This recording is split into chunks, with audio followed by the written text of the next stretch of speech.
This week's case study involved putting together a work breakdown structure and a network diagram.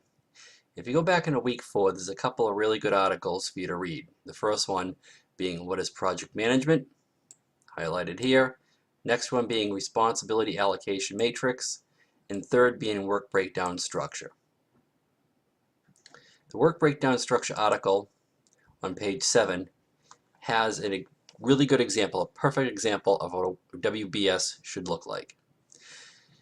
There's 3 levels, and that's what this week's case study is calling for, going down 3 levels. Level 1 being a bicycle. The second level is going to be the components of what needs to go into the bicycle. As you can see, the frame set, crankcase, wheels, braking, shifting, integration, project management. Then level 3, it takes the frame set and goes even further into that. What involves the frame? The frame, the handlebars, the fork, the seat. Then you look at the wheels. Then what goes into the wheels? The front wheel, rear wheel. And then it asks you integration, concept, design, assembly, testing. So what you're doing is you're taking the top level, top layer, going down one deeper level, and then going down even further and segregating out the various responsibilities that go into the ultimate top level. So you're going from the very top down to the middle, segregating even further, and diluting it as much as you possibly can. And here is an example of what something that might look like a work breakdown structure you'd want to put together for your possible class for the case study this week. This is a very simple work breakdown structure. We're trying to plan a trip from Boston to Plymouth, and for 300 people for a company gathering, company cookout. So the first thing is we have to decide on a budget. Now you can do this any way you want. I'm just giving you a template just to share some ideas with you, but again, you can approach this any way you wish. So the first thing is, the first way I would do this, create a budget. How many people are going to go? The amount for each category being transportation, food, entertainment, things like that. That's what I mean by category. And the projected surplus. Now in any type of project management, you want to have a projected surplus. And think about that for a moment. What is the purpose of having a projected surplus? Hopefully what you're thinking is because we're all going to run into unforeseen events. And it's always good to have extra money in the budget for when those unforeseen events arise. The next one is location. After we create the budget, we know how many people are going to go. We're going to decide on what type of location in Plymouth, capacity of people, and what sort of amenities.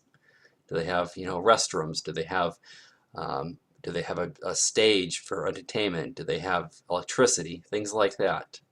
Then after that, we have to think about transportation. How is everyone going to get there? Are they going to use private cars? If so, is parking going to be available?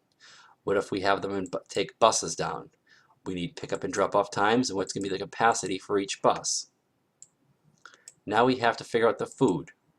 We need a caterer, and we're going to need to figure out what sort of menu we're going to have. Next, we have to figure out the entertainment. Then we're going to have entertainment. Then we have to figure out what sort of entertainment, what type of entertainment. We have music, comedy, skits, whatever it might be. So that's a very rough overview of how to get going on a work breakdown structure. And if you notice, I'm asking you to go down 3 levels, just like it was over here. Stop the top level, and 2 levels down, and top level, level 1, level 2, level 3. That's how to do this. Now the next thing is we want to put this in a network diagram. We have to figure out where to start. So a network diagram, we start with the budget. And then once we have the budget, we can call that action A. Once we have the budget taken care of, some of the examples you're going to see for how to put together a network diagram, it's going to ask you for time frames. It's going to ask you for maybe, you might see things like early start, early finish, late start, late finish, LS, late finish. And what those things mean, it's how quickly you can get this task done and how long it's going to take. What you're doing is you're estimating the time frame for each task. So for example, you'd have to set a time frame. How long is it going to take you to put together a budget and gather up everything you need? Now once task A is done, you can move on to task B and task C simultaneously. So once the task A is done, you can work on the location and transportation at the same time. Now, once location and transportation is taken care of, you see everything merges into task D, which is you have to prepare the food. You can't do anything else until the food is prepared. So once the food's prepared, then you can move on to task E, F, G, H, and so forth. This is a very rough view of a network diagram. And what I'm asking you to do is try to put some time frames in here as well, as far as estimate how long it's going to take you to prepare to make the preparations for how long it's going to take to get the food ready, how long it's going to take to get everyone down there, things like that. Because remember, if you start work at 8, if everyone meets at say 8 o'clock a.m. and you want everyone there by say 11:30 a.m., you have to figure out how long it's going to take for transportation to a certain location. That's 3.5 hours.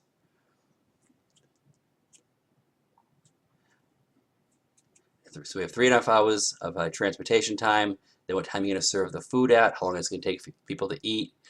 You want to think of the entertainment. What's going to happen if one of the performers is late or if they back out, things like that. So that's how to start planning it. So you figure the budget, how long it's going to take to put the budget together, and then once that's done, you put the plan in action.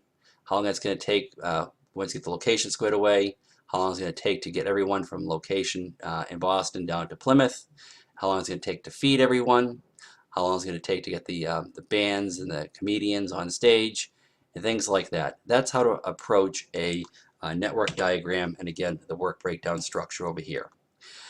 Project 1 is going to be due 10/6, October 6th, and it's going to be a network diagram and work breakdown structure on a much more sophisticated level than what you're doing now for the oil rig that you watched the video on.